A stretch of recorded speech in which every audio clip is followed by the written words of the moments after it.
Welcome, welcome. It's so nice to see everyone. I'm Victoria Beard. I'm a professor in city and regional planning. I've probably met most of you either last year on the fall field trip, or I'll get to know you better on this year's fall field trip. Sophie and Jeff Chusid are traveling for work today, so I am like your guest host. It's like late night when the other guest host kind of steps in. So I'll introduce Bob, and I've been given an extensive list of reminders for you all. So my understanding is we're doing something new, which is, it's really, really nice. We're trying to not use devices or have our laptop open during when the speaker is talking, just to really give the speaker your full focus. And it's, you know, we all know it's true. We all try to multitask and get too many things done at once. So it's Friday afternoon, just try to like lean into the seminar series, right? Just really try to listen, take it all in. But it's a huge honor to have Bob Balder here, who came up from New York City to talk to you all. He's an AAP alumni, class of '89. He is really his area of expertise. He knows it's like drinking from a fire hose when you talk to Bob about New York City, but his real area of expertise is Lower Manhattan. He spent years working on the recovery of 9/11 and on economic development in Lower Manhattan, and he's also the director of the AAP Gensler Center at 26 Broadway. So he is a person, if you're interested in spending a semester next year in New York City, he's definitely the person to talk to about that opportunity that we have through the college. But this session is also really interesting today. A couple more things just to sort of draw to your attention. The talk back is actually going to be with Sam Carney, and I'm told that Sam Carney has all these really impactful, lucrative jobs for you all. So definitely go to the talk back if you think, you know, you want a career in this area and you're looking to have maximum impact in the world and make a really good living. So Sam Carney will meet with you in 101 directly following this session. The other thing, and I probably got no less than 15 emails telling me what to do in introducing this session, but I'm sorry if all these reminders are second nature to you. I'm also supposed to remind all of you to sign in, I guess, if this is part of your class or whatever. So I'm trying to check all the boxes because I really felt like Jeff and Sophie thought I was gonna blow it.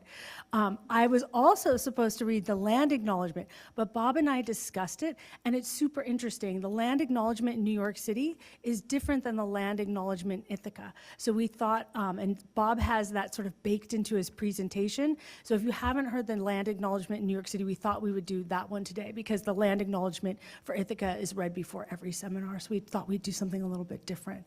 Before Bob gets started, any questions? Did I miss anything? All right, it plans to be an awesome session and a really good warm-up for the field trip next week if you're going on that. Thank you so much. Thank you, Bob. Great, Yay. great, thank you. We may have 2 live microphones, so I'm going to get rid of one of those. We'll see how it goes. Audio is good? It seems like it's pretty full. Welcome and thank you for having me back. I haven't done this in a few years, and I wanted to use this opportunity. Normally we do this on the first day of being in New York City, when you first arrive, maybe a little jet lagged or tired from the bus trip, but we actually get a chance to do a little bit of a primer. So this is focusing on both some of the history and the orientation to give you a sense of context in Lower Manhattan, because we are going to focus a lot of that on the very first day.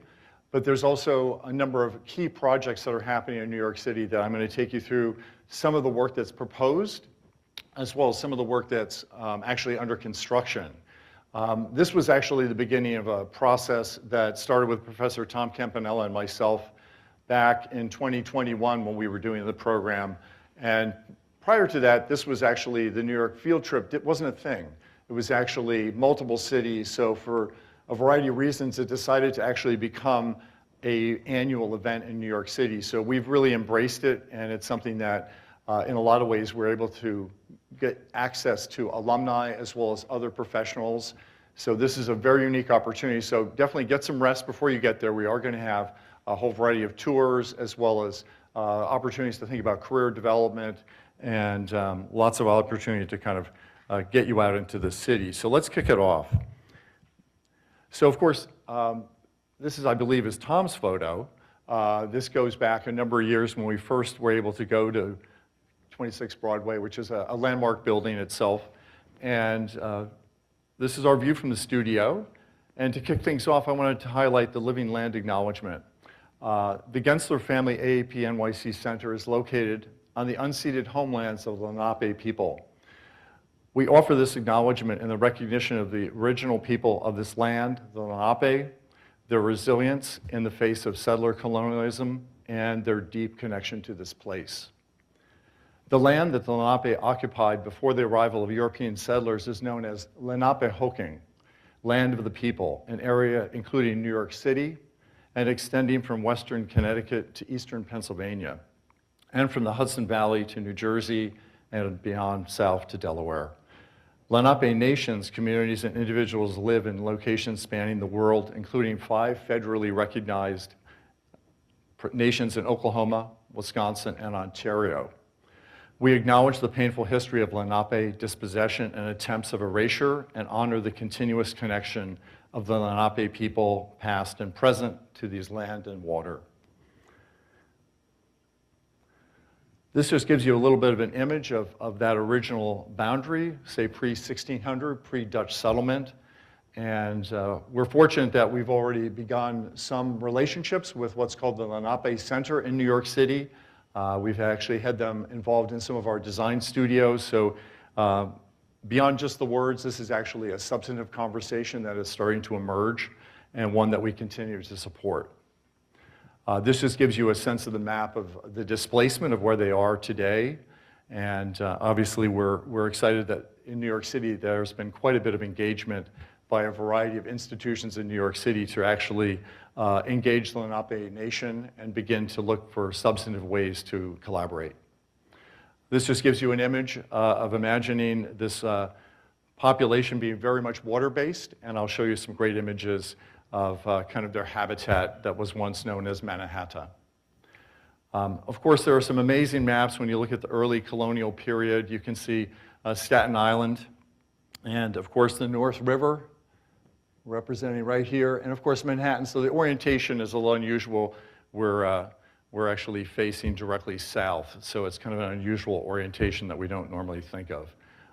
Excuse me, it's actually west at the top of the page. This is a little bit more in keeping with some of the ideas of how we envisioned the colonial era. Of course, New York City became an enormous port city because of the waterways and the natural resources, and very specifically the depth of the water in the harbor and its calm waters. The natural resources made it one of the, I would say, considering it probably one of the top 5 harbors in the world. And of course, those natural attributes were what attracted the Dutch. And as we think about the beginnings here, this is a map, a revision to the Castillo Plan from 1660. The original settlement of New Amsterdam dates back to the 1620s, roughly 1624. And this grid that you see here is pretty close to what we have today. So it's really, for all of us, when you get to travel in Lower Manhattan and really experience it, this is pretty much the same footprint. It's, I would say in many cases, this map represents a time period around 1644 when the map was really, the street network was really well established. And you can see it's an incredibly narrow site. And of course, the fortification, you can see Wall Street. And then, of course, you can see that on 3 sides, this was largely a protected community. This gives you kind of an early rendering of what we would have imagined New Amsterdam to be, low scale, but you can see where the use of wind power is here, as well as a level of agriculture that would have interwoven with these structures, and then, of course, further farmland to the north.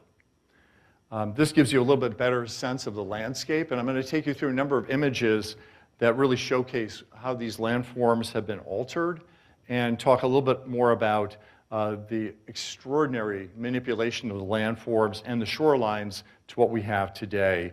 And I'll be drawing from a number of images from Professor Eric Sanderson, who wrote a really important book called Mannahatta. And you can see here the small settlement.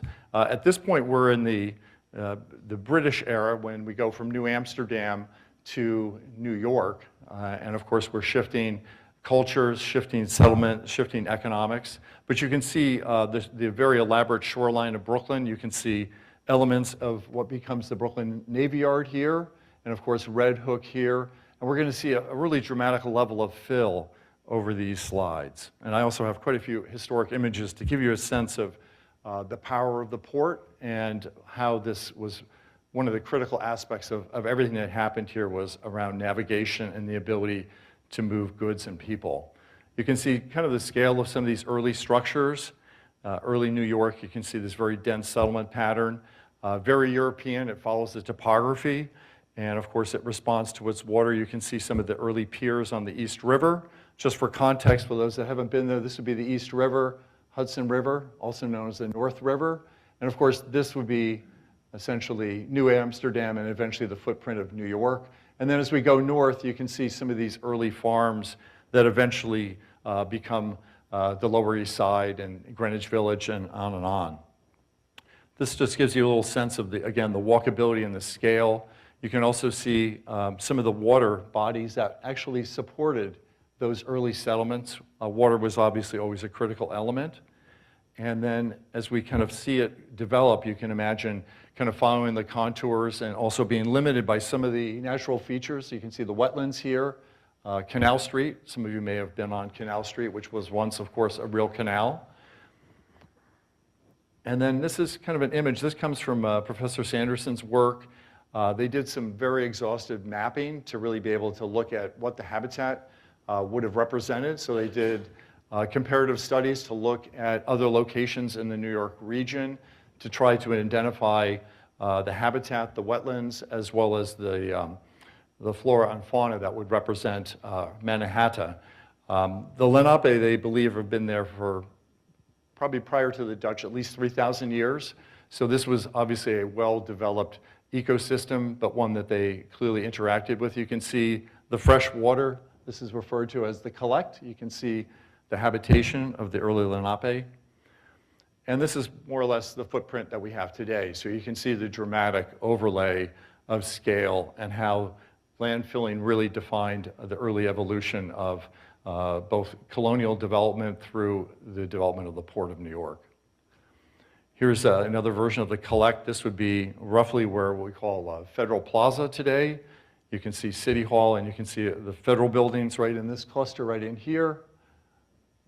For all of you that have watched a lot of TV, a lot of movies and a lot of TV shows shot at Foley Square, where today the collect is gone. There's no water. It's actually an open park.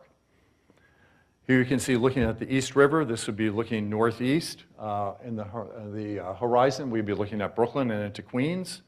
And here you can see the Brooklyn Bridge overlaying, and you can see how the densification of lower Manhattan, and of course this was really the build out of our early port development with all these warehouses, counting houses, and early maritime buildings.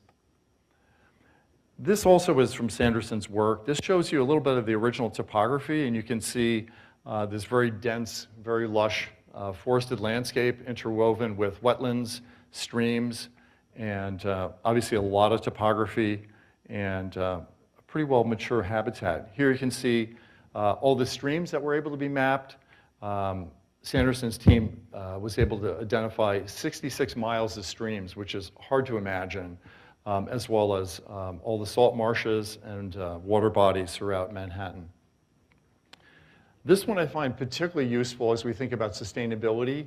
The Lenape people, as you can see, it's the fine print, I apologize, tended to be in the northern part, especially in the wintertime where they could be sheltered. And then, of course, they lived in close proximity to essentially the Hudson and East River, and then made great use of the fresh water. There were also a lot of springs throughout the island, and the ability for them to take advantage of all these resources really represents what this map is all about in terms of suitability for habitation. This is really one of the core elements that I want to talk about today, which is the whole dramatic cutting and filling of Manhattan. This really shows you in the kind of terracotta, the reddish tone, represents all the cutting, essentially taking down the higher elevations of Manhattan. And then, of course, the darker areas, the darker it is, it represents the level of fill. And this kind of ties into some of the points I'm going to make a little later about climate adaptation and the risk that we have today in the face of rising sea levels, stronger storms. We have built out an enormous amount of our city into water bodies where that fill and the datum, meaning the level that we filled to, was anticipated to be adequate for much of what we thought about the maritime commerce. But by today's standards, all of them are viewed as low-lying areas that are highly vulnerable and are all within the 100-year floodplain. So we've managed to build out very dramatically into our shorelines, and that includes, you can see New Jersey, which would be represented by the line over here. You can see much of the west side of Manhattan, and then of course Queens and the Bronx and Brooklyn. Bronx being here, you can see the Queens shoreline, the Brooklyn shoreline, all here. You can see the dramatic amount of fill, including Governor's Island, which was largely filled by the building of the original subway lines. So this level of fill, unfortunately, as much as it provided land value, today has become a bit of a liability in the sense that these are all high-risk areas that we are now going to have to think about adjusting and retrofitting and being able to think about how do we actually live with the level of climatic change that's going to impact all of these shorelines. So we'll go into that into some detail and show you some of the key projects. How's the audio? I'm getting a little bit of extra mic. Is it okay? Sometimes it seems really loud. And of course, I wanted to also highlight for you much of our wetlands in the New York metropolitan area have been radically altered. This is a map showing all the historic tidelands for New York and New Jersey within the estuary system. There's an estimate that close to 75 to 80% of all of these wetlands have been removed. And of course, there was a policy of actual filling them as part of a way to promote health and deal with issues like mosquitoes and malaria. So unfortunately, some of our past policies have also precipitated encroachment into larger areas where we have a lot of residents living in these areas.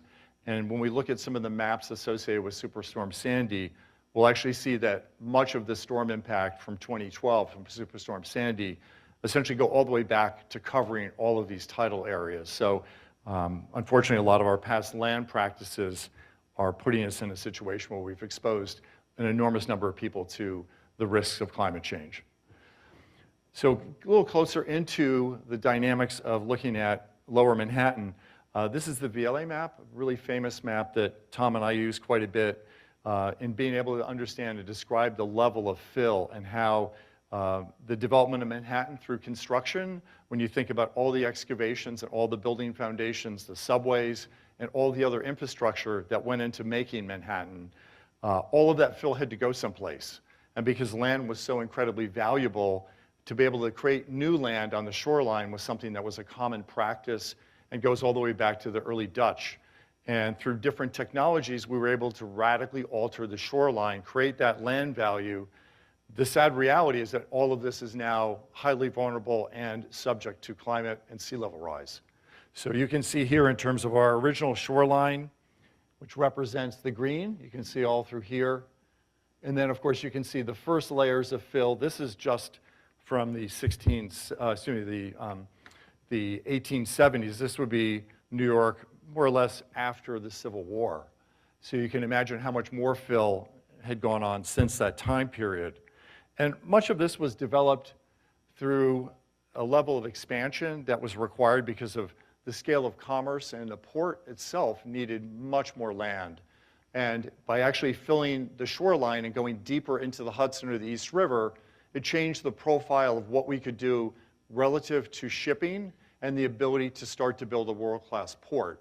So those ideas of filling, land value, and commerce were all highly integrated together, which would allow for greater sizes of ships to be able to come into the port. And I'll talk a little bit about how that eventually came to an end. But this just gives you a sense of how the island has gone through this dramatic expansion. At the southern tip, you can see that is originally Fort Amsterdam, and eventually it becomes today the U.S. Customs House, which you'll see next week. You can see the original fortification of New Amsterdam. This, of course, is the Wall Street, the wall itself. And some parts of this were actually never realized. So on the East River side, never fully realized, but a project that still continues to be explored to this very day, which is pretty amazing, and I'll talk more about that in just a minute. For anyone that wants to guess, you can see the topography. Anybody want to guess what's at the high point of this lower portion of Manhattan? Anyone? Anyone? What would we think about? If we were going to put a prominent, the most important site, what would we put on it? It would be City Hall. It would be essentially the primacy of governance was the ability to actually create the most important site, not unlike the siting of a lot of buildings in Washington, D.C., as well as other major cities in the early colonial era. You can see here in this kind of series of projections that idea of how Lower Manhattan continues to grow further and further out into the East River in this profile. And eventually you can see this is a vision from what was called the Lower Manhattan Plan of 1966, was this idea that Manhattan would once again continue to expand further out in both its east as well as its west axes. This just gives you a little image from Sanderson's book. Shows you kind of the early formation of New Amsterdam and all these small piers. And then you can see the overlay of where the bulkhead and the road network exists. And then here you can see the whole overlay of how we have been able to build on top of that landscape. And to the west, you can see this is all Battery Park City. You're going to get a chance to see some of that next week. And you can see it's entirely filled out by almost 1,000 feet out into the East River. And of course, yes, it was impacted dramatically by Superstorm Sandy, and that is our office, 26 Broadway. And this is largely done through innovations in engineering, especially civil engineering, maritime engineering, the development of both piers. And this is our traditional bulkhead. This would be essentially the interface between the water and the land and how we would actually be able to continue to grow the footprint of Manhattan and, of course, other parts of Brooklyn, Queens, et cetera. So this idea of the bulkhead is a really critical element. It's also highly regulated. We today do not have the ability to alter these bulkhead lines. These are all essentially regulated through federal environmental law. So the city does not have the ability to just infinitely continue to expand. All of that really came to an end in the early 1970s.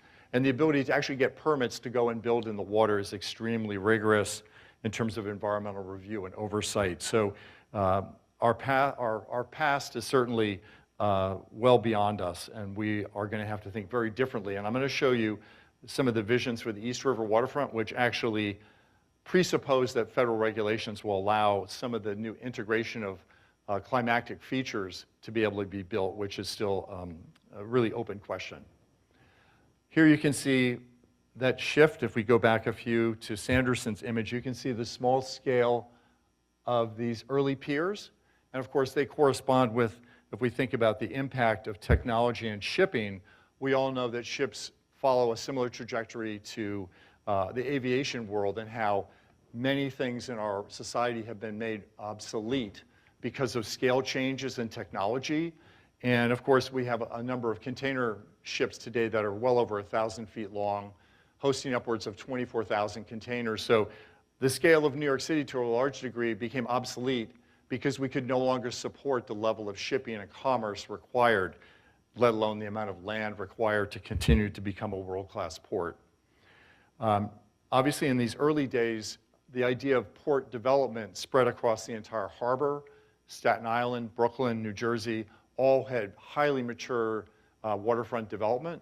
And you can imagine the highest and best value of land on those shorelines in this time period would have all been water-based. And it would have also been tied directly to commutation patterns, because before we had all of our bridges and tunnels, especially our subway tunnels, ferries were the way that we moved everyone around this region. As you remember, New York City is primarily made up of 5 boroughs, 4 of which are islands. So we have a very unique situation that this kind of infrastructure, this dominance of the waterfront, would go on up until about the mid-1960s before we see major changes in technology.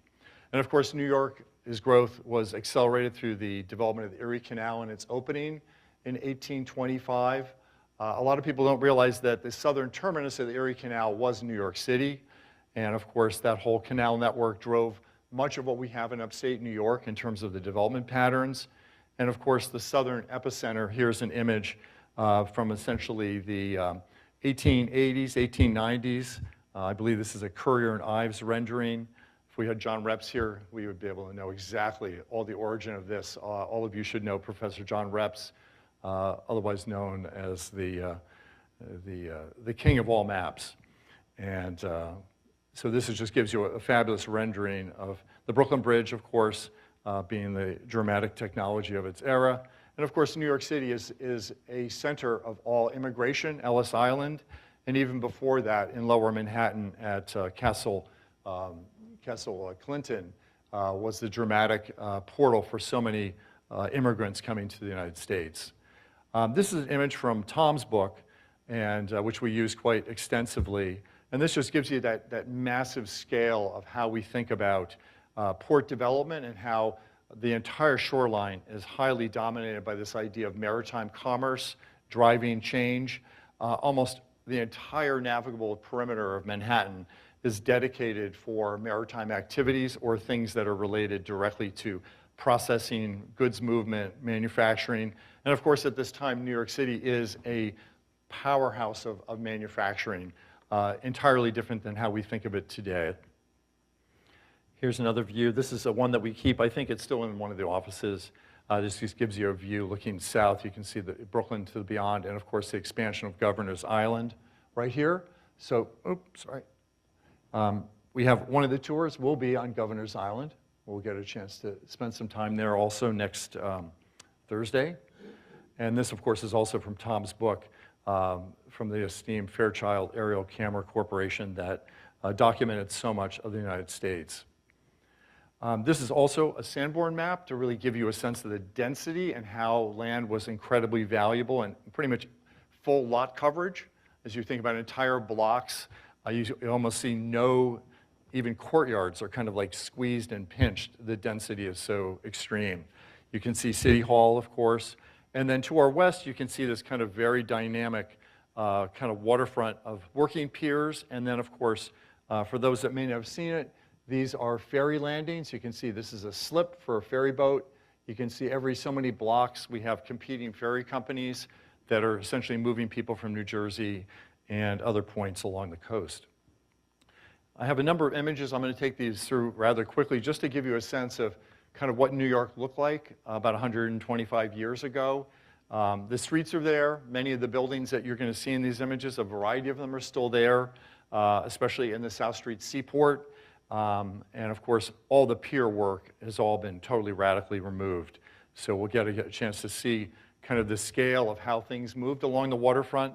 Our streets that were adjacent to essentially the working docks and piers were all treated as public space, meaning they were what we refer to as a marginal street, which was a street of commerce where things could be loaded, stocked, set up, and then moved further inland for processing or the ability to put them onto ships to be transloaded and shipped out of the country. You can see here some of the early sailing vessels. You can also see some of the piers themselves, and of course the Brooklyn Bridge. You're going to see this whole view, but of course without the vessels. Here we're on the north side looking south into the financial district. This would be South Street that we're looking at, the main corridor. And of course, looking back to Brooklyn, we'd be looking east. You can see all the streets covered in cobble, very traditional construction of that time period. And then here you can see kind of the emergence of what becomes the future financial district. Highly labor intensive, as you can imagine, to move. This is all largely through carts, horses, and a lot of strength. We also see the early forms of some of the commercial buildings that start to migrate closer into the shoreline. You're going to see this building. We're going to walk right by it next week. Still exists. It's still a mixed-use building. And then here, you may not know this. This is actually where the World Trade Center site is to this day. This was one of the early buildings called the Hudson Terminal Building. Underneath it is the PATH train that will take you to New Jersey. Those PATH train tunnels have obviously been rebuilt after 9/11. These buildings were demolished to make way for eventually the World Trade Center, but just wanted to give you a sense that the evolution of building on building on building is a common practice in New York City, and has for a long time. This is looking on the west side. This eventually becomes Battery Park City. So all the piers that you see on the left, essentially this is on the west side of Manhattan, eventually all are removed and make way for what becomes the Battery Park City project. And of course, much of that is coming from fill from the excavation and the development of the World Trade Center and the great bathtubs that were used to be able to keep the Hudson River out of the basement. And then further, looking a little bit later, we see the Brooklyn Bridge in downtown. You can see how commerce is done. Everything is goods movement based. And you can see how we even have, there's no rail connection. All the rail cars are moved through what we call a rail float. So the whole ability to move goods is really challenging to get into Manhattan. Here you can see a rail float. We still use this technology today, which is hard to believe. But the width of the Hudson doesn't allow us to really have freight systems the way we normally think of it. There is a line that runs from Albany south to New York City, but it is a slow and expensive route, so that's why these still exist. And of course, the Fulton Fish Market, world famous, has moved to the Bronx. It took place about 20 years ago, but the fish market was the dominant feature of Lower Manhattan, and you'll see some very modest vestiges of the fish market. But of course, after World War II, New York City is facing a major decline in manufacturing and a contraction in movement further west into New Jersey, points in the south, and of course overseas. We see that decay happening with major military and other federal installations. This is the Brooklyn Navy Yard, and this would have been an image sometime in the 1940s at the time period that World War II, when it was a great shipbuilding center. It eventually closes in the mid-1960s, and we go through this series of declining economic opportunities. But the real thing that destroyed the port, and this is an image, this would have been from the Brooklyn waterfront. These are members of the International Longshoremen's Union, and they would essentially be moving all the goods on and off vessels. These are referred to as break bulk goods. So everything is highly labor intensive, very expensive to move things. There's a slowdown, it's expensive, and also there's a lot of damage or even just outright theft of goods. And this innovation that comes out in the mid-1950s by Malcolm McLean, who is the kind of the father of the container, he comes up, he actually is someone who built a trucking business and decided that he really needed to innovate to be competitive, and came up with the idea of how can we make shipping much more efficient. And he was actually following some of the early experiments in Europe and came up with eventually what became today the standard container. This is referred to as a TEU, which represents a measurement of 20 feet, and this is the common metric for all containers, even to this day. He built this company called Sealand, which was one of the early pioneers in containerization. This is going back to 1956, and by the 1980s becomes the international standard for essentially globalization of movement of goods. So you, of course, can see containers worldwide, and that revolution has led to this. And of course, with containerizations, where you can put this vessel, the Francesca, this carries about 14,000 units, meaning 14,000 boxes. Some of them are upwards of 24,000, ships being 1,000 feet long. The standards now are 800 to 1,000 feet. To be able to do this, you need an enormous amount of land and the ability to kind of create these enormous ports. This is something that New York City has never been able to compete with. And the entire port district that we know of, New York, has essentially moved to Newark, New Jersey and Elizabeth, New Jersey, where the Port Authority essentially continued to build the port capacity for the region. It's estimated that 80% of all goods that come into New York City come through that port, largely through container ships. So this is obviously the way of the world. This is what's driven globalization and the movement of very inexpensive goods all around the planet.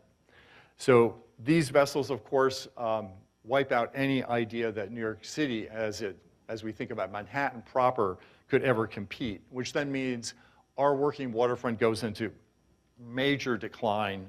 And we also see that there's an encroachment of further commercial land uses that want to take over those old waterfront sites. So we're starting to see the transition, especially in the 1960s and 70s, of an expansion of commercial office buildings that then encroach directly into the historic areas. This is an image of the Fulton Fish Market in the early 1980s. You can see a skyscraper literally coming at it, and then another building literally enveloping some of the early fish market buildings where it was eventually consolidated into these buildings.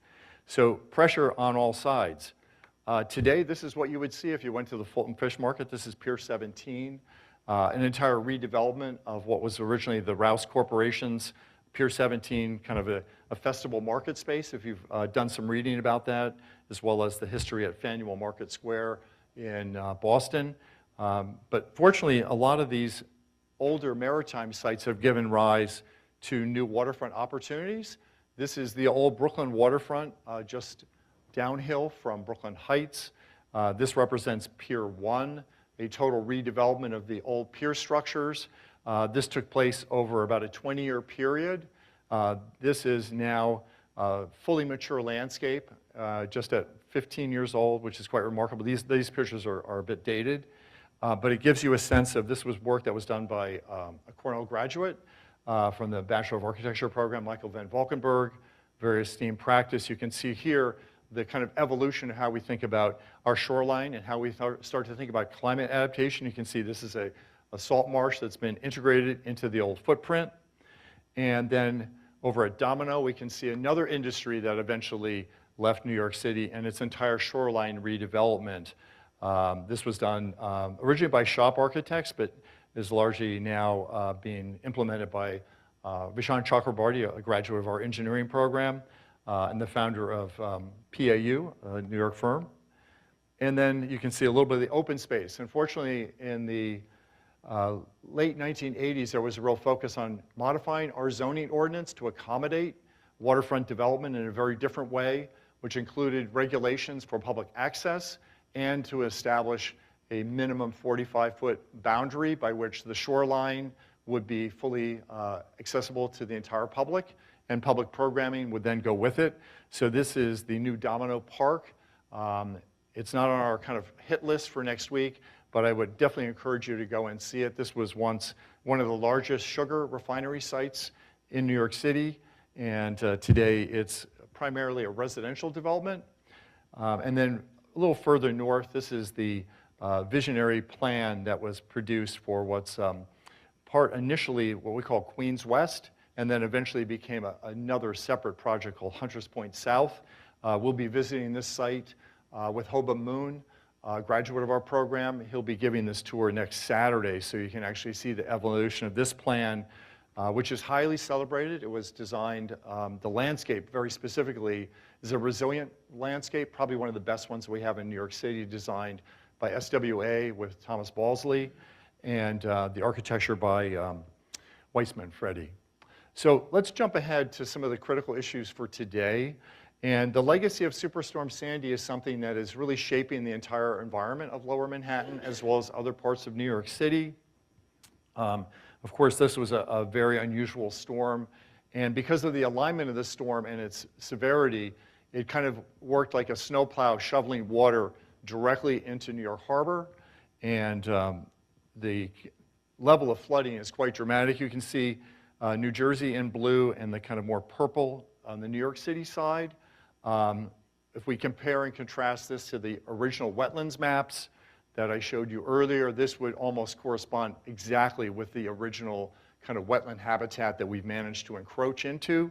Obviously, our land use policies were not as visionary as we would have liked. Flooding infrastructure, we were absolutely unprepared for the level of flooding that we experienced. And of course, everything from 38th Street south went dark for an entire week. The lights you see along the roadway are headlights from cars. And you can see there are a few visionary buildings in here that had their own power systems, which is not uncommon in Lower Manhattan. A number of the financial services firms, including people like Goldman Sachs, had their own backup systems and were prepared. You can see Goldman Sachs' tower right here. You can see the World Trade Center also lit up. And unfortunately, we were woefully unprepared for this level of impact, nor were we designed to be able to withstand this level of impact. So you can see where The levels of prior storms came through. You can see where the subway elevation is, and then you can see the magnitude of what we were essentially faced with. So we had enormous flooding in more or less all of the major subway lines, as well as the Brooklyn Battery Tunnel, portions of the Holland Tunnel, and we also went through catastrophic, when we think back on the power system, the Con Ed power station at East 14th Street was flooded to the point where the entire transmission yard exploded. It looked like it was hit by a bomb. So it was even overwhelmed, even though they had safety margins. It overtopped all of that. This just shows you kind of the level of exposure we have to hurricanes based on category. And then, of course, when we look at the diagnostics of kind of the Hurricane Sandy metrics in terms of death as well as damage to buildings, is estimated close to $20 billion of damage just in New York City, another close to $40 billion in the metro area. And of course, you can see some of the alignments from the storm, the red arrows kind of giving you a sense of the path of the surge. And one of the big issues is that so many of the buildings that were destroyed, very high percentage residential buildings that were not really designed or capable of handling that kind of force. And of course, when we think about the 1% probability of an annual flood, the 100-year flood as we call it, you can see how many people we have living, 400,000 people living in these population areas at risk. You can see major portions of Staten Island and Brooklyn. And obviously, you can see all of the Rockaways here, Jamaica Bay, of course, Red Hook, Brooklyn, South Brooklyn, and then Lower East Side, Lower Manhattan, and then portions of Queens. If you're wondering what that is, that's LaGuardia Airport. That would be right over here. You can see JFK is a little bit better, but unfortunately we have enormous vulnerability. Our wastewater treatment plants, as well as a lot of our fuel systems, are all tied directly into low-lying areas with great exposure. This just shows you a little bit about how we think, how the city is projecting climate impacts, meaning sea level rise, and how many people will be vulnerable by 2050. You can see we're going from 400,000 to close to 800,000, almost doubling the number of people that will be living in flood vulnerable areas, and essentially going from 80,000 plus buildings to over 120,000. This just also gives you a sense of some of the tidal flooding that we're already experiencing. This is what we call daylight, or essentially non-seasonal flooding that happens when we go through a high tide cycle. And then, of course, when we think about the strategy of the city, especially through the Department of City Planning, there are really four critical elements that they're thinking of. One, of course, is coastal protection. How are we going to re-engineer the shorelines? The others are how are we going to adapt our buildings and start to either elevate them or flood-proof the perimeters. And then we have to think about all of our infrastructure, so much of our power network, as well as a lot of the utility systems that make your homes operate, are in basements that are already in flood-prone areas. And then, of course, there's a really big push now about educating the public about the vulnerabilities. So emergency management and a whole variety of city agencies are very actively involved at raising awareness of people's vulnerability. And we're seeing that both in hurricanes, but also we're getting some very unusual, what we refer to as a cloudburst type of event, a major storm that passes by, or it might even be a residual hurricane that is coming from the south that then impacts the city. We've had a number of those, and you should know that last year, Victoria managed to survive a trip to the Rockaways on a day that we had one of those deluges. We actually had the entire class moving around the city on that Friday morning when we had our most recent massive cloudburst event, which was an enormous kind of reality test. No one left that visit without having some very strong memories of actually living through one of those. This is really an important framework for how city planning is thinking about development and future investments in low-lying areas that have risk. And they're really trying to modify our land use patterns with the idea that higher risk means limited density, limited amounts of investment, and then imagining this continuum where there is that possibility to mitigate some of those impacts, be able to have density appropriately put into places that can actually be sustainable for a very long period of time. That said, there's also a variety of different policies looking at the commitment towards buyouts and relocating major populations out of places like Coney Island, the Rockaways, South Shore, Staten Island, certainly in Red Hook, that are starting to really think deeply about how can the city come up with an organized way to facilitate relocation in a way that community can still survive, or potentially be able to move people into places that are even more appropriate for density, especially a lot around our transit corridors.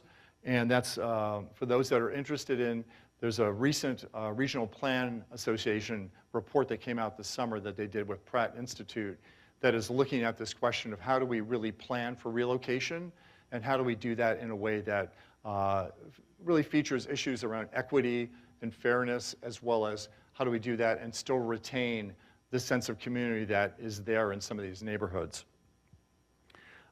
Moving on, I know we're moving a little bit slow, but I wanted to highlight New York City under Mayor Bloomberg advanced what's called Plan NYC in 2007, which was one of the more comprehensive ways to look at all the urban systems that make New York City function, as well as the quality of life.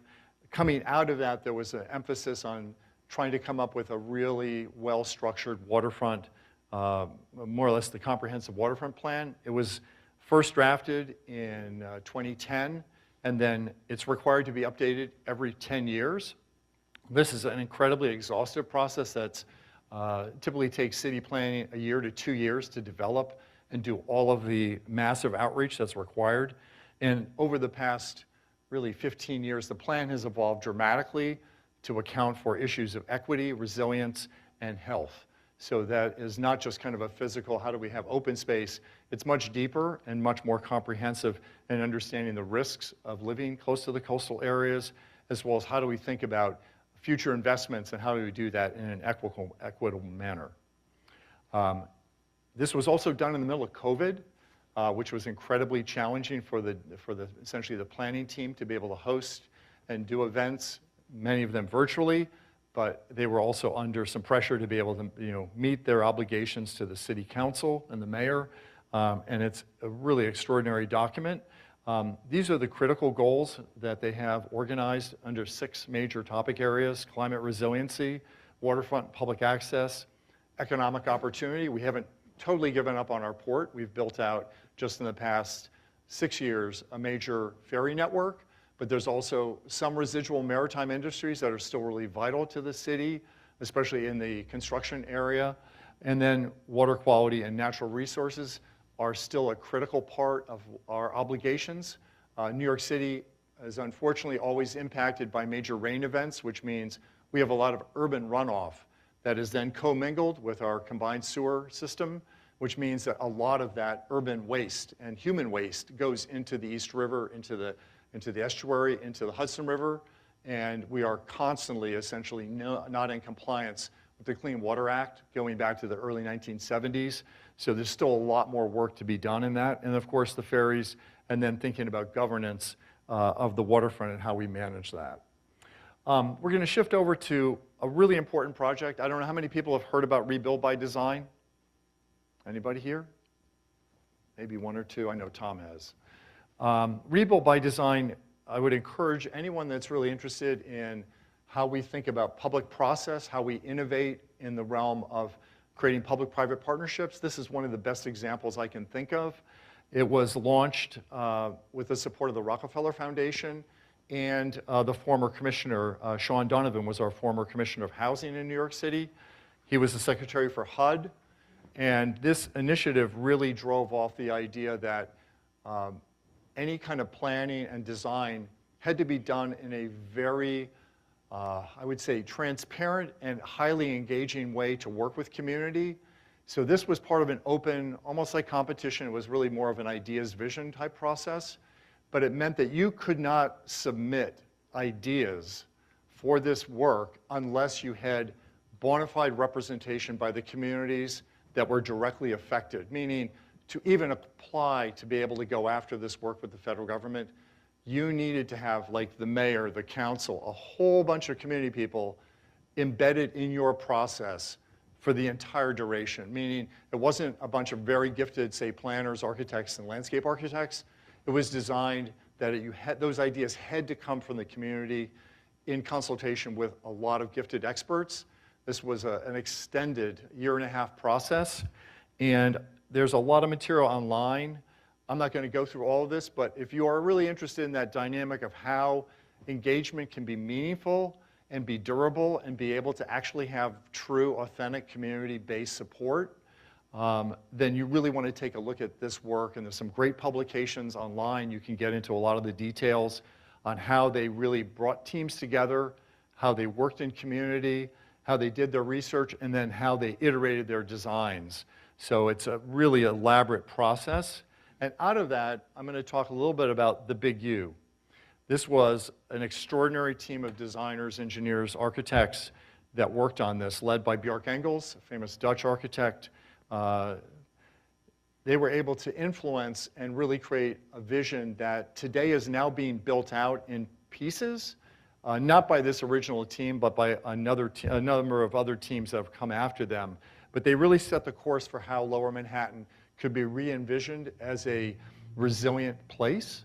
And this is one of the early images that they developed with this idea of we're going to use our open space, and we're also going to be able to navigate some of the infrastructure to be able to come up with a whole series of design solutions that can protect Lower Manhattan and then also create new value in how we can actually reimagine our shoreline. So this is very much a coastal resilience barrier, but done through a variety of creative design solutions. So I will go through this. This just gives you a little bit. You can see this image. It's almost like an image of the Titanic, but this would be the early, you see the maritime piece here. This idea of compartmentalization is a really important part of how we think about the cellular resilient structure necessary to be able to retrofit a shoreline that in Manhattan is over 32 miles long. So how do you start to do that with a large-scale piece of infrastructure? It's going to be section by section. And when you get to New York City next week, we're going to get a chance to see at least 2 of those sections. And I'm going to preamble a little bit of that for you today. So you can see here's one where this is Battery Park.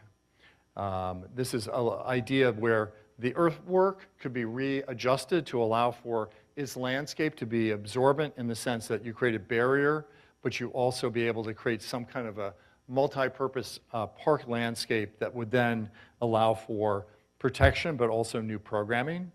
This is one where you can see, this is the elevated FDR right here. You can see how these are deployable, essentially storm walls that can be put into position to be able to protect the Lower East Side. This is in a condition where some kind of earthwork would not be appropriate, but some type of a deployable structure would actually be able to fulfill that obligation. And this is an early rendering of what would happen in East River Park. This was dramatically re-engineered to shift it from the park flooding. So if you look at this, this would have been essentially an earth berm, like here, up against what would be the FDR Drive right here. And this actually was modified so that there's actually the entire park has now been elevated up. So it has an entirely new datum. And one of the issues that happened with that project is that you can see in the process, this plan was suggesting that a lot of trees would be preserved and that much of the park would be unaltered. Eventually, it was determined that the need to change the whole program was going to require that the landscape be entirely removed at great controversy, and then the entire restarting of that park. So one of the issues that we're seeing is that even though we believe we have clarity of the kind of resilience necessary, meaning the infrastructure and the modeling, the reality is there are hard choices about how we're going to have to alter familiar and loved landscapes or streetscapes or even buildings. How are we going to adapt them to the kinds of challenges that we're going to face? And that's a particular challenge in places like Battery Park City, where it's been very controversial, East River Park, and it's going to happen again and again about the hard choices again to change our future vulnerability by having to make essentially huge design decisions and invest, essentially billions of dollars to actually retrofit our shorelines. This is, I'm going to take you through 2 projects fairly briefly, and then we can go into some questions.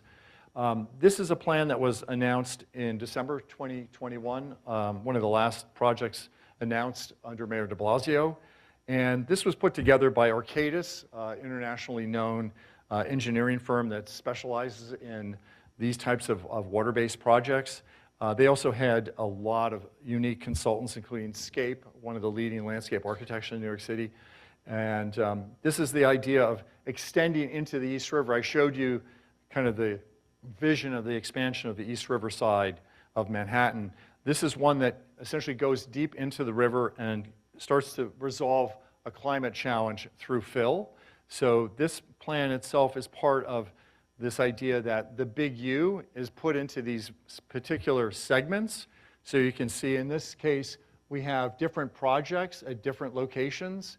And that's done because of jurisdictional issues as well as certain infrastructure. So these boundaries are really set based on kind of opportunities for resilient infrastructure, as well as certain boundaries that may have other political or financial barriers to their development. So eventually it's meant to be a continuous chain of projects, and we'll just go through a little bit. Some of the critical goals, of course, protecting lower Manhattan from tidal flooding and storms, but also integrating climate resilient infrastructure into the city more broadly.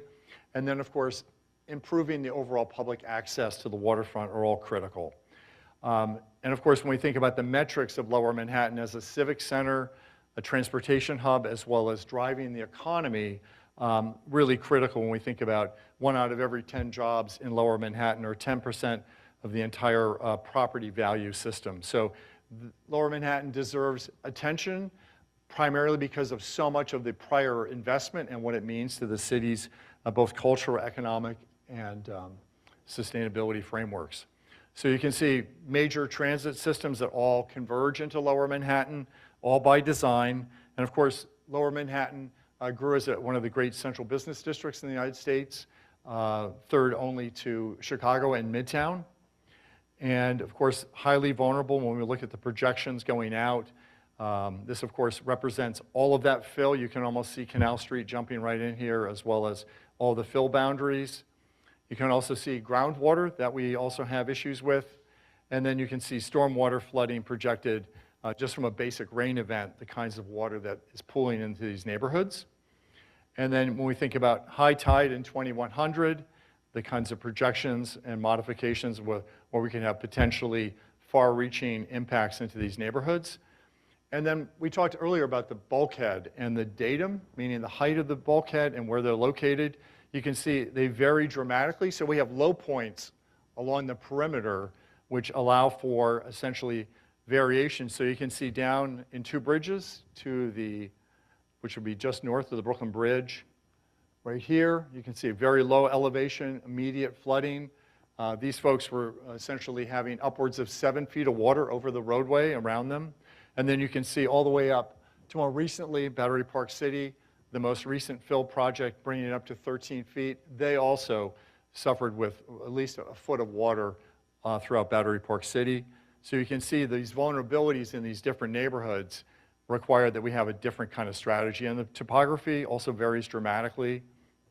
And then you can see here future flooding from both daily tides and coastal storms. Obviously, this is not a situation that we can just leave and not invest in. So that's why these are some of the existing assets here. And then when we think about open space and historic buildings throughout the district, and then you think about all of the transit infrastructure that is located here, it's obviously worth making the kinds of investments that we need to. So already over the past 10 years, there have been a whole series of small to large improvements that have been made. One of the tours we're doing next Thursday is with another graduate from our program, Eric Wilson, who is the head of resilience planning for the MTA. He's going to give a tour to really explain how the MTA is creating a more resilient infrastructure for all of the subway systems, which is incredibly complex given that much of it is well over 100 years old. And then these just show you some of the challenges we have. A number of historic buildings, the one on the lower left. This is the Battery Maritime Building from 1909, a federal landmark. It's going to be extremely challenging to be able to think about how we're going to protect that building. You can see the flood line right through the base of that building. Really challenging design problems to be able to come up with solutions.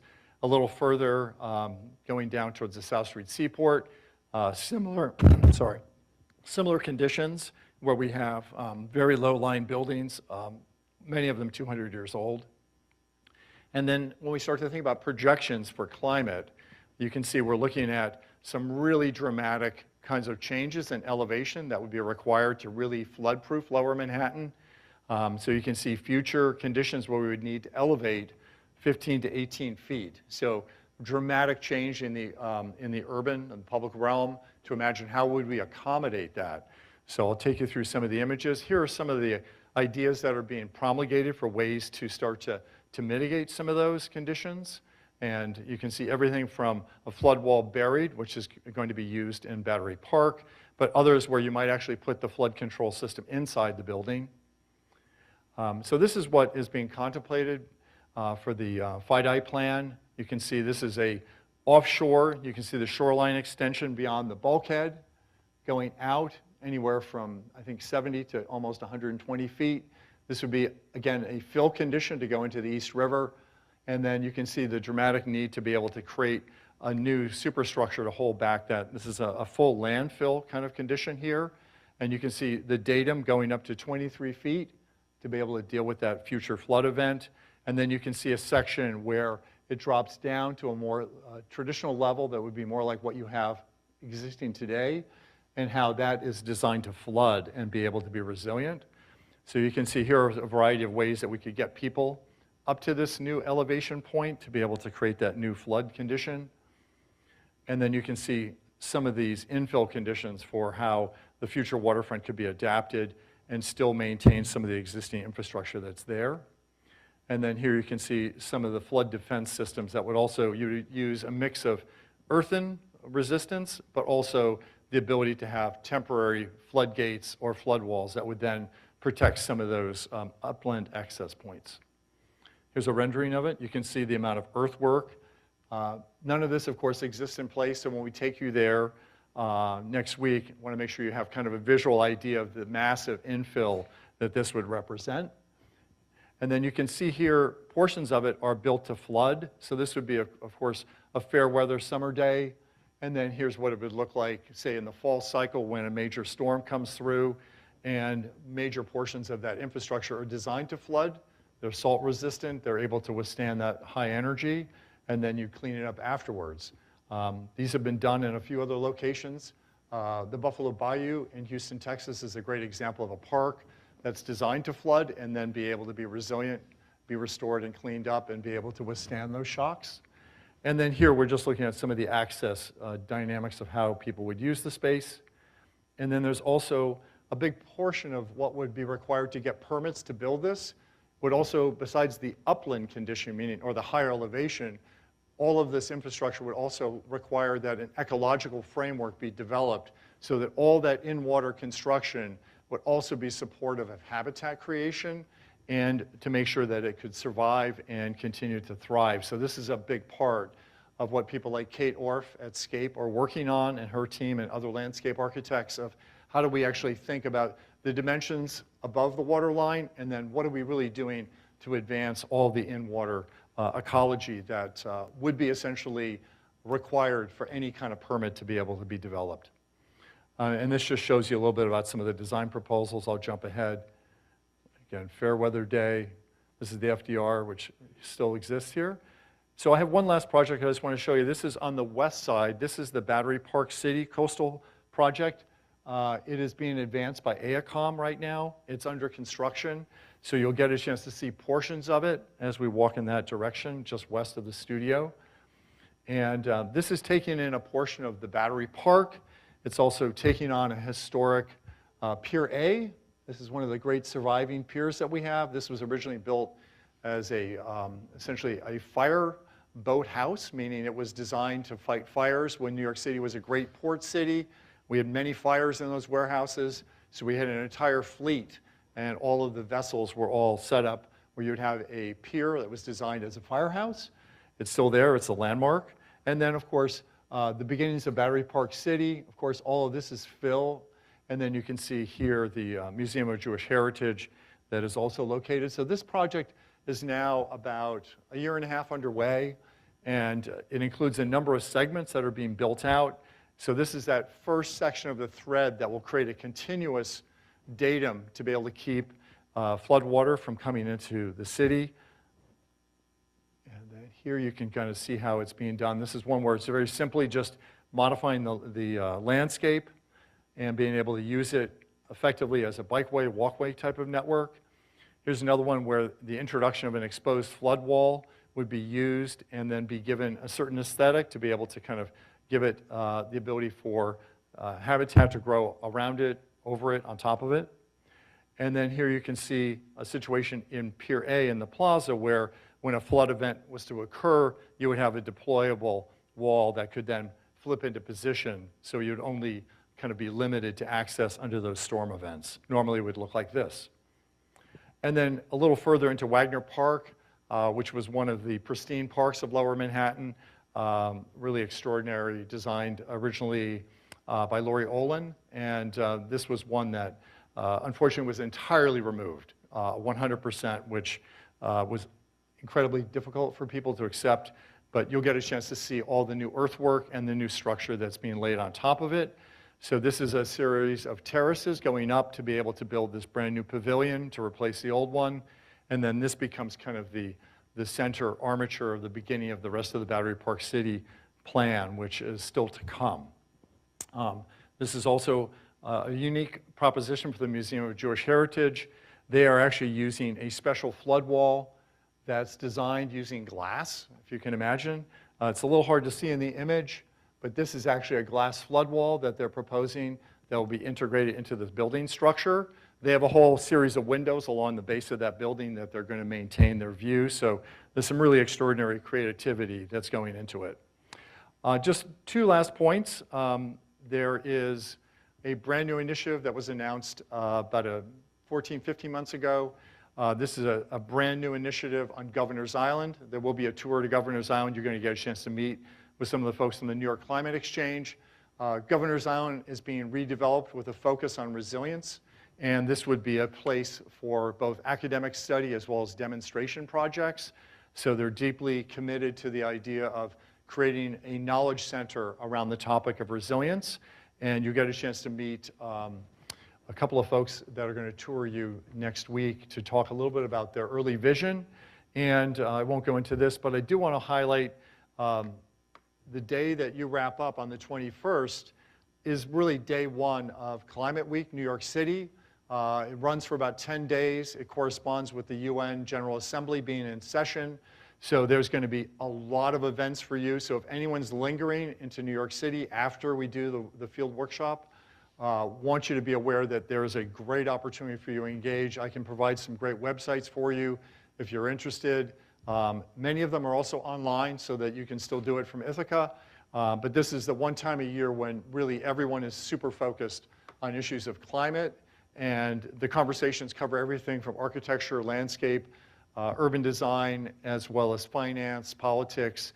And it's also highly international, so we have a lot of people coming from Europe.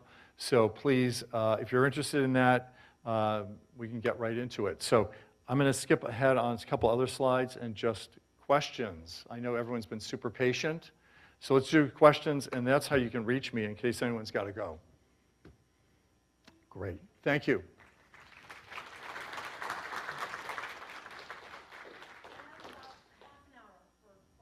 Okay.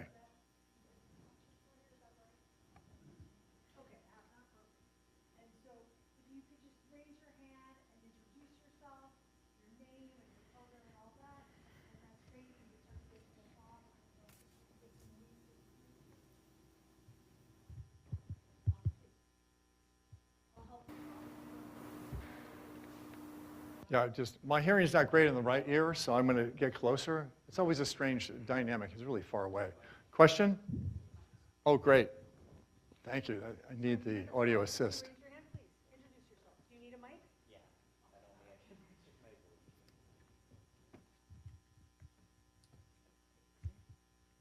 Hello, everyone. My name is Tia Nguyen. I'm a first-year MRP student, and my question is, I understand that Manhattan's doing this wonderful project when they're doing segments, but my question is, how do you determine which segment gets built first? I understand that Lower Manhattan is an economic engine and you want to protect that. But then how do city officials and planners kind of keep up that perception of fairness where there's other communities upstream or where they're not really contributing a lot in economics, feel like they're a part of the conversation and they don't feel left out? Yeah, yeah. So one of the things I'm not showing you, because that was 160 slides, is the project that's currently underway in the east, in what we call East River Park. So the first priority was to protect the Lower East Side.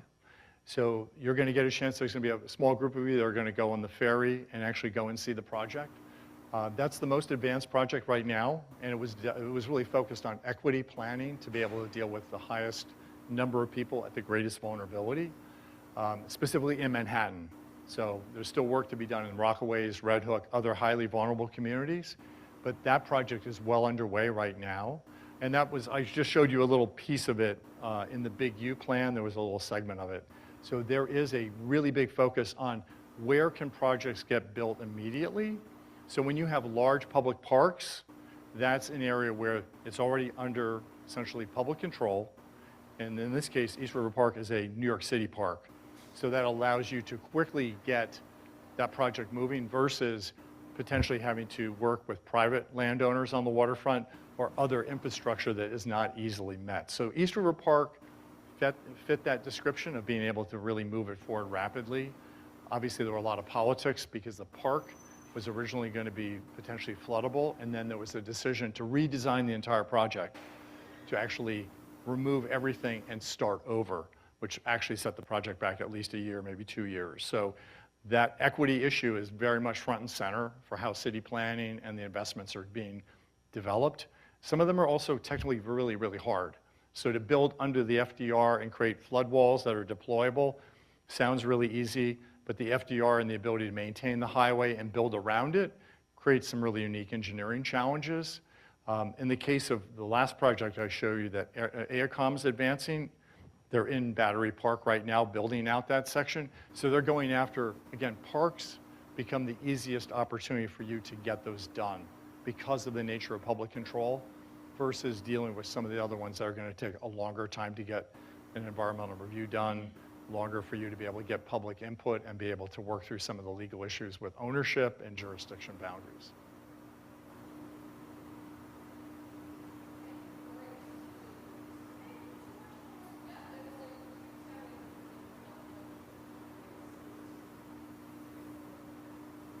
Hi, my name is Emily DeMeo. I'm also a first-year MRP student. I'm from the city. I grew up along the coastline of Staten Island, right in those nice purple areas. So my question relates to buyouts and I guess the process of retreat. And I think a large part of what I saw in my community is, a lot of people took the opportunity to leave the area post-Sandy. But now there's a lot of abandoned structures and areas that were promised to be redeveloped into marshland and wetlands have kind of just become these abandoned buildings, hubs for illicit activity. So I guess my question is, how do you address issues like that, especially in, an outer borough that's pretty anti-density? A lot of people move there because they're kind of done with the density of the city. So how do you manage retreat when the island's pretty against improving density? I would say there's a number of issues around retreat that have not been resolved. And I think as a body of knowledge, there are very few places that we've really seen good examples of really comprehensive relocation strategies.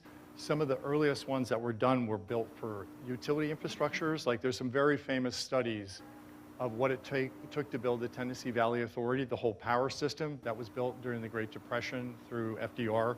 Same thing on the West Coast with the Bonneville power system. Huge river valleys were flooded to make way for power systems and reservoirs. And they essentially had federal mandates to remove everyone, and that kind of resolved it. There was a clear future use. In the case of Staten Island and parts of South Brooklyn, it's been a much more contested process, and funding has been very limited from what I'm aware of. And there's not always the ease of getting everyone to agree on a solution. New Jersey's been going through some really big issues with some of the dune preservation programs that they're trying to implement because some people will not, they're refusing to give up their view, which means if you've got a toothless section, everyone's vulnerable. It's either you're all in or you're not in. So the reality is the politics are hard. Staten Island's politics are incredibly hard. The reality is the politics of being able to get funding to keep these going is hard. New York City is having a lot of financial issues. The biggest issue, I should say, for all of you is the fact that people aren't going back to work anywhere near the level. There is close to 100 million square feet of vacant office space in New York City. 100 million, okay? That's bigger than Los Angeles, San Francisco, San Diego, and Denver combined, okay? So like we have like real, it's amazing the city's even functioning because of the amount of lost tax revenue from real estate. I still don't know exactly how it's getting done, but I think, you know, if you imagine your family advocating, it's really going to be through political pressure, through council members, the borough president, and being able to work with the mayor to be able to get that kind of funding. There's also a real need for more federal engagement on this. The city and the state are going to be much more limited. So part of it is really a federal policy of how do we see our way getting through this? Because you think about every coastal state on the whole eastern seaboard, all facing similar questions. You know, where Tom lives, you know, right in his backyard, there's all kinds of issues with people that are living right on the water. The bigger issue to me is insurance as well as finance, because as the risks continue to become more documented, it's going to be harder for you to refinance your home or sell your home or get somebody to buy it without you making a huge investment to flood-proof it or be able to create a more resilient home. So there's some really big issues out there on the risk side. I actually, if it's okay, I had one other question, kind of in regard to what you were saying.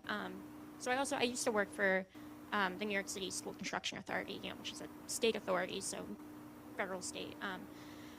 But part of the issue is I worked a lot on the mayor's initiative for building electrification, and when we would prioritize capital funding in those instances, we prioritized funding away from areas in flood zones, which, you know, it's inequitable, but because funding's so limited and we didn't want to spend it on areas that, like, you know, we got to flood-proof the boiler room. The boiler room would be, you know, more time, less money. So I guess, like, where is the, like, a relationship between agencies to work on, you know, redeveloping waterfronts and outer boroughs and such, and other parts of Manhattan, to be able to ensure that these other projects are able to go through? Yeah, so last year, Michael Morella, who is the director of all the waterfront planning for the Department of City Planning, he spoke here. And I don't know if there's a record of it, but he gave a fabulous presentation to overview a lot of the kind of planning and equity issues that really he is wrestling with.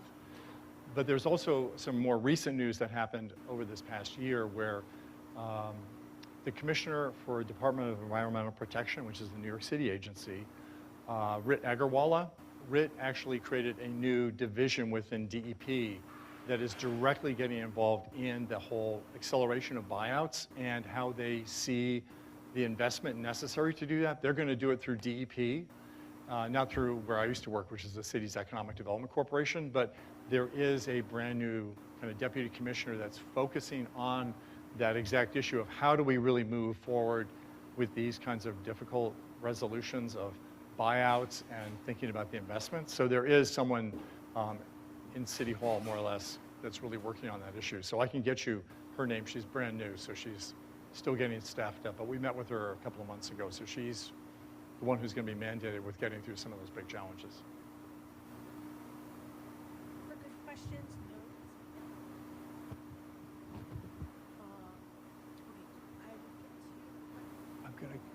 We're gonna stay for the weekend.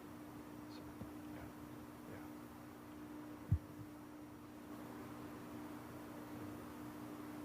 yeah. Yeah.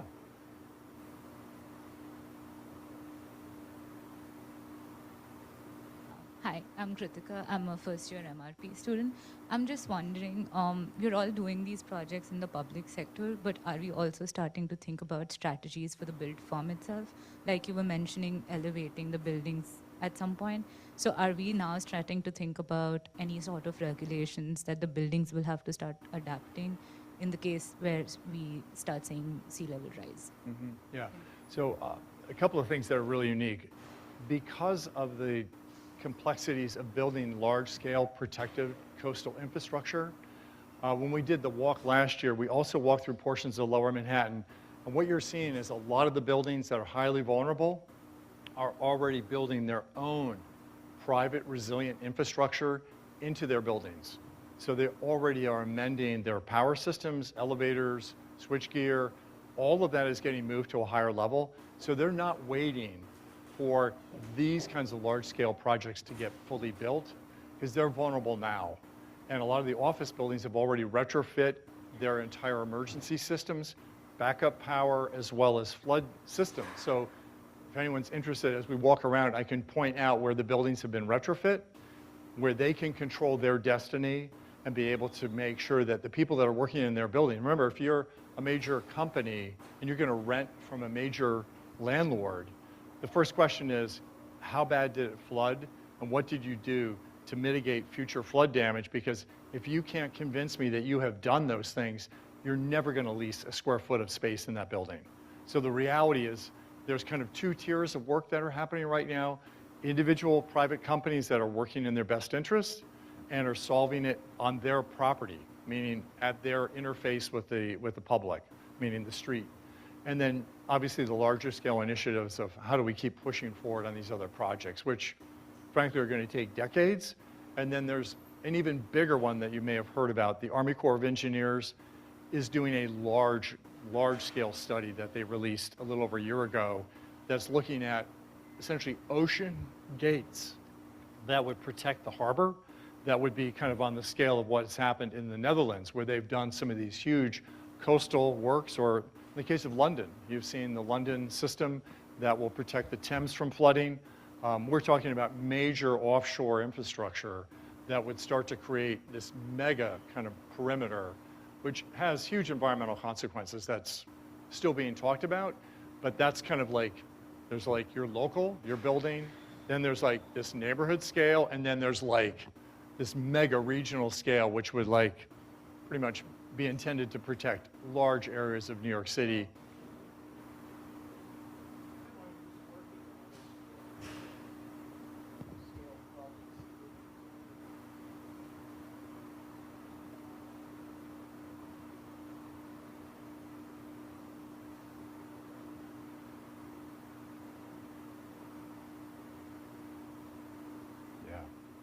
It's big. It's the kind of Army Corps project you would expect. You know, it's like going to be very comprehensive.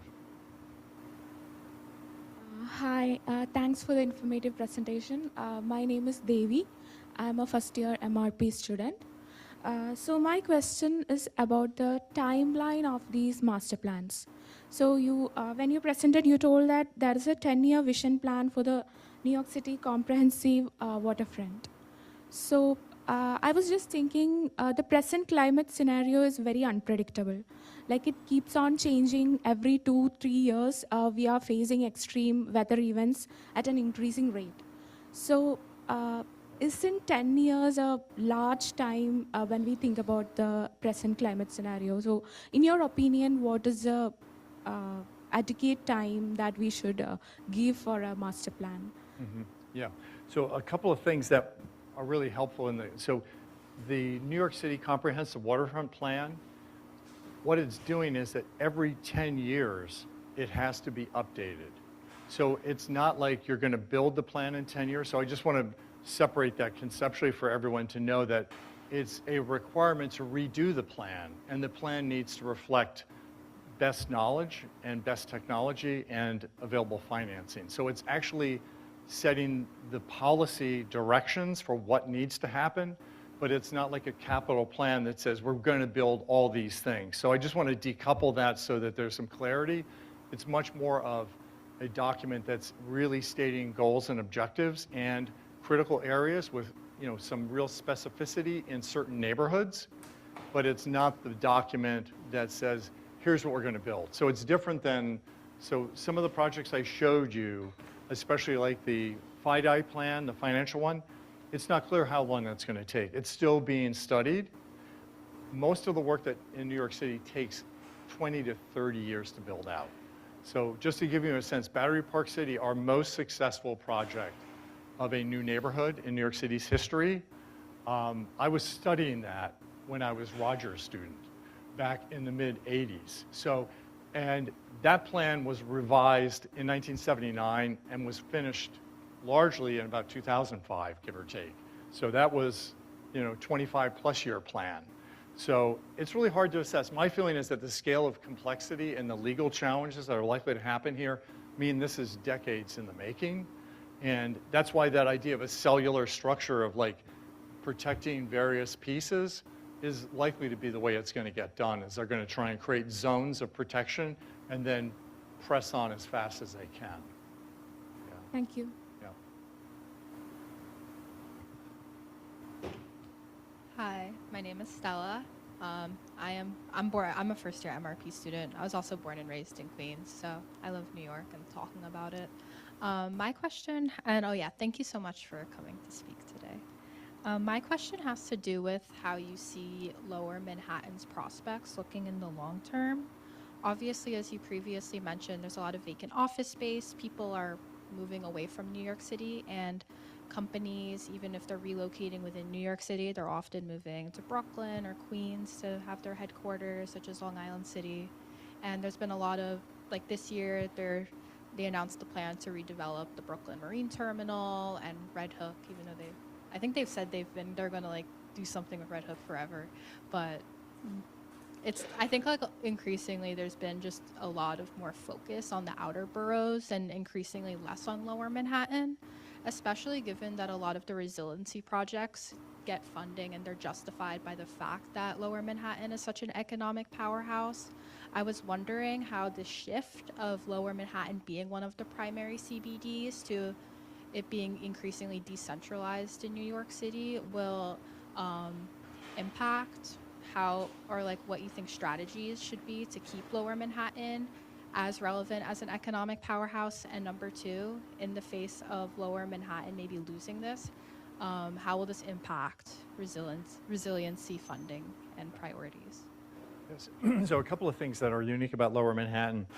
Lower Manhattan has never been able to fully compete with Midtown. Midtown has obviously the regional rail system and, essentially a highly regularized system of blocks and lots that allow for large-scale buildings. And then, of course, it was rezoned. So Lower Manhattan has always suffered from the fact that it's a very irregular land pattern. It's really hard to build some of the most contemporary buildings. So what we're seeing is that a lot of the older, what we call Class B and Class C office buildings are really prime targets for conversion to residential use.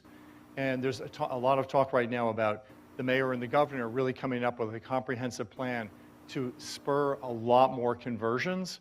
One, we still have a major housing crisis in New York City. Despite some people leaving, there is an enormous demand for housing. So we're seeing that Lower Manhattan is going to continue to move in the trend of becoming more and more of a mixed-use district. There are over 80,000 people who live there right now.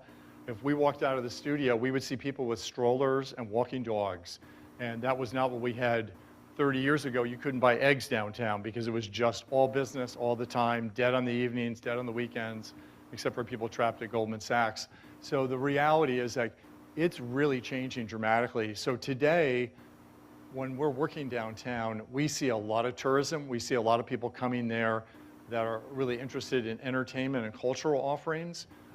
The bowl, of course, Tom's got great photographs of people climbing all over the bowl. It's changed its character, and people are not coming back anywhere near the same level.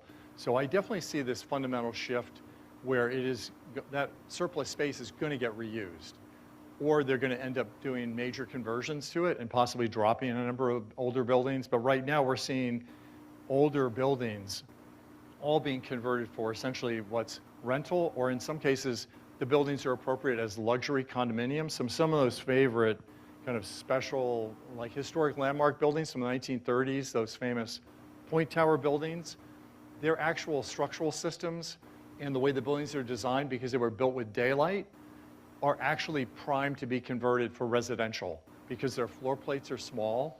So some of them actually have really, the base of the building and the way it's configured are ideal as residential towers because they have no future as commercial office space, because that demand is for large, contiguous, floor plates that are anywhere from 30 to 50,000 square feet. So we know the useful life of those buildings is going to become residential. So I think you're going to keep seeing this pattern. To me, it's just a question of how fast it gets accelerated and incentivized. So that's kind of where we're at. I think if I go back 30 years, when we had the last big recession in New York City after the stock market collapsed in '88, there was a huge Lower Manhattan plan to convert a lot of these older buildings. So we've already played this thing once, and that was like a 5-year window. So this cycle of kind of slowly becoming a more diversified district is, in my opinion, absolutely. It's already on its way. It's just going to continue. Thank you. Welcome. Funding is a different challenge. That I couldn't answer that.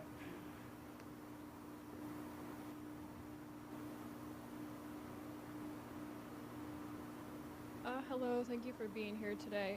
My name is Elena. I'm also a first-year MRP, and my question has to do with the pier space. I noticed in most of the slides, I mean, it's an incredible amount of space taken up on the waterfront of the piers, and I was wondering, are those piers owned, or the land on the piers owned by the city, or are they mostly private? And if they are private, is there any issues with so much private ownership of the waterfront space? Mm-hmm. Yeah. So most of the piers that we showed you in those historic images, almost all of them are gone. There are only a few that were very unique in their engineering that survived. Pier A is one of them because it was built on a granite foundation. Almost all the piers that you saw from the historic era were built with wood. And ironically, that wood was preserved because of the amount of pollution that was going into the river.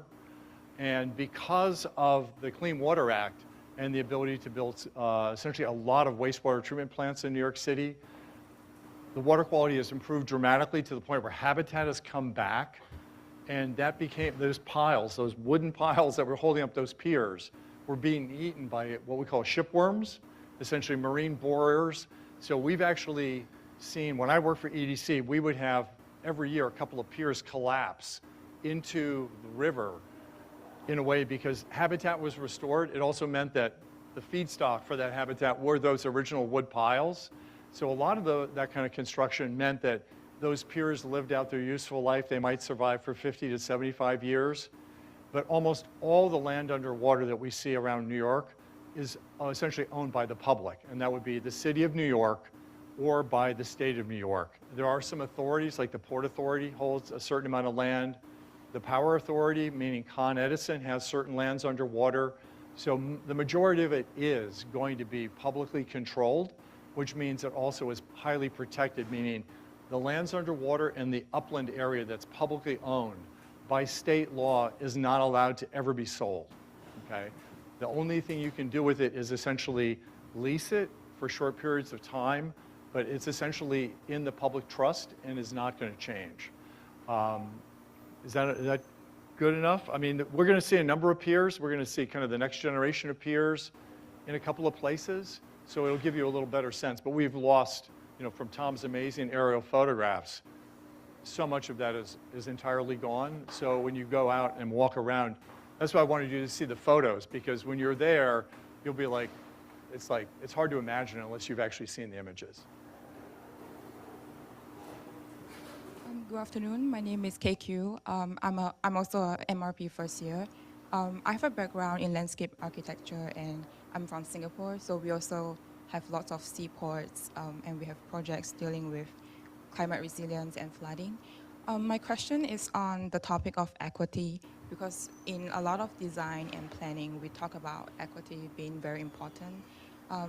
But given that equity is a more intangible concept, how do we gather data, or how do we measure or gauge whether a space is equitable?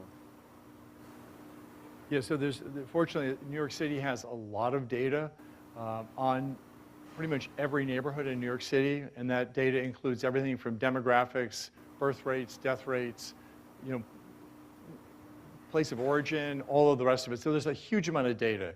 There's also in New York City a variety of maps that deal with looking at flood vulnerability. They also look at issues of a lack of school access, full technology. You know, during COVID, we realized that there were huge sections of New York City that did not have the adequate technology to even connect wirelessly. So it's pretty well documented. There's multiple layers of ways to come up with an understanding of whether it's income, access to education, access to healthcare, access to open space. So there's plenty of metrics. And fortunately, in New York City, we also have a culture of open data that's available. So if you want to see me afterwards, I can definitely share with you some of the websites where you can start to look at some of those data points. So there's plenty of mapping and data for you to work with that you can start to get a sense of where the city is already prioritizing vulnerable communities. So that's absolutely available to you. It's just a little bit of digging. Just to follow up, from your experience, would you say these data are mostly quantitative or qualitative? It's going to be mostly quantitative, but there's plenty of qualitative data out there also. The open source tends to be mostly quantitative. So it will be a mix of both. You can definitely download. There's a lot of material for you, as well as there's great maps that city planning has, so you can take a look at it. Thank you. I was just also wondering if I could address that question for a moment, just because we were looking at that in our NSF grant last year. So one thing you might be interested in, if you're interested in data, is there's a lot of new vulnerability indices. And so one that's very popular, and you get this data from anywhere in the US, is looking at social vulnerability. And so they look at things like race and poverty and age, and you can take that data and you can match it with different kinds of climate risks and hazards. So we know if you're elderly or you're of a certain age, air quality is really important and heat exposure is really important. So we've talked a lot about flooding, but more people in the US die from heat exposure than die from flooding when you think about climate risks.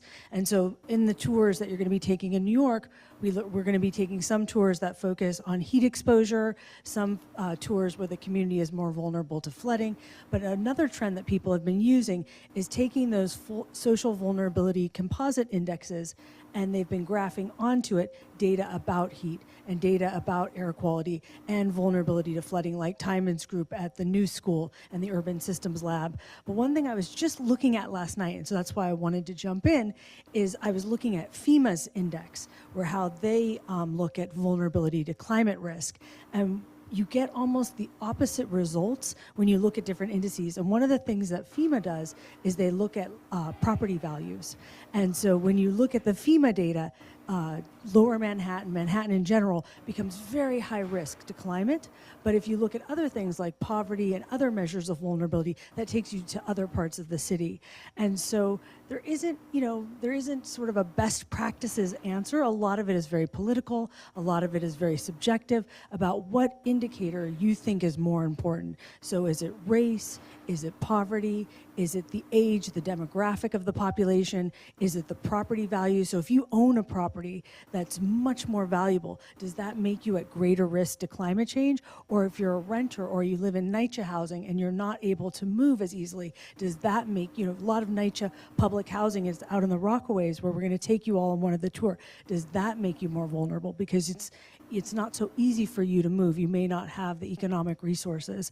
So I think we try to answer your questions the best that we can, but I'm sitting here listening to your questions and thinking they're so amazing. They're such good, insightful questions. And there isn't really any kind of best practices, I think, recipe or kind of cookie cutter answer. I think a lot of this is just, worked out in New York and different contexts where you all are from. So sorry, I just want to jump in because I was reading that paper last night, but please. Hi, I'm also an MRB first year. My name is Marinasa. So I have two short questions, right? The first is about the 10-year plans, and I want to know how, quote unquote, protected they are, in the sense that you have these plans and you've planned for them, but where I'm from, like politics can impact it, private ownership, lobbying, things like that.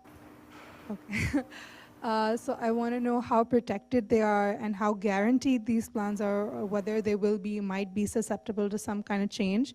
And secondly, are they inspired from anywhere, or is there like a base model or something that New York City was looking at and thought of building upon that, evolving that, or is this like a research done on New York's own end and it's like a first try type thing? Mm-hmm. Yeah, a couple of things that go back. New York City has been thinking about its waterfront since the beginning of the decay that I was showing you from the 1960s. That level of abandonment meant that these waterfront districts were all essentially derelict to the point where they became problems for the city on a lot of levels. And that idea of how do we redevelop the waterfront, there was so much of it that in the 1980s there was a major push by the Department of City Planning to start to think about how do we manage the future of these land uses. So that's really the genesis in the late 1980s of creating a new waterfront zoning designation, which would then guide the future investment of these, what everyone recognized were really valuable pieces of land, but were heavily encumbered by all of this older maritime infrastructure in decay. So if you've ever been around working waterfronts, it's really hard to remove that. It's extremely expensive. It's not something that the private sector can do very easily, with the exception of some of the utility companies and a few other people, but really expensive. So it was a very slow process to actually start to cut through those projects.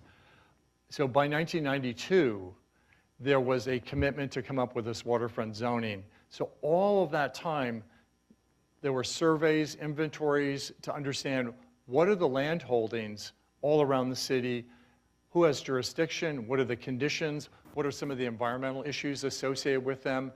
And much of our shoreline would also be encumbered by utility connections, sewer outfalls, other old infrastructure. So a lot of that mapping and the policies around that have evolved over the past 30 plus years.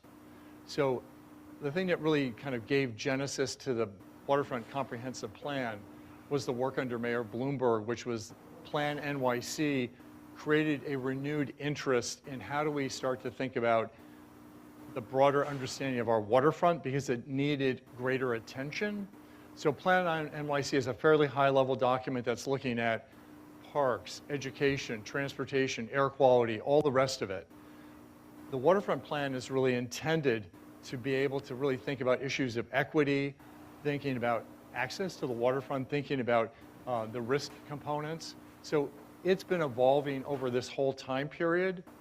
And what's, I think, important about it is that it's a framework for what eventually becomes a series of executable projects, but it's very high level in general. All of you can download it. It's all available, but you can really start to see it. So it's fundamentally different than the terminology around comprehensive plans versus a regulatory document. This is really a guidance document, a policy document, and then some of it is fully codified in the way that capital investments are getting done, and also in, I would say, a couple of places where our zoning also codifies those kinds of projects.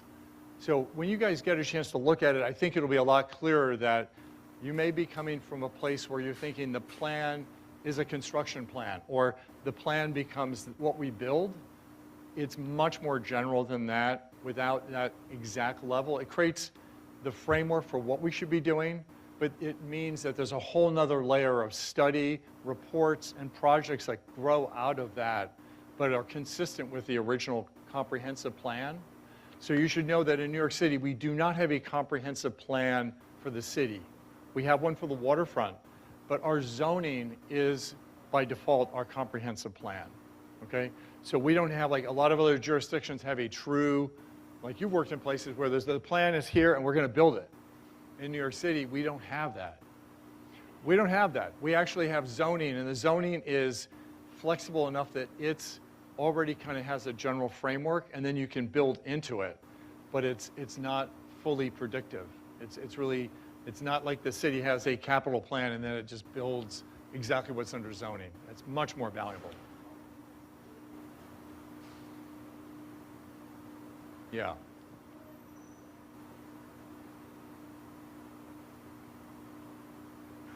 Yep.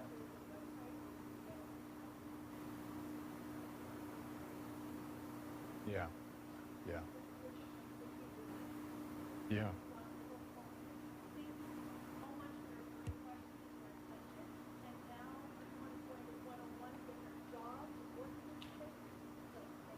Great, great, thank you.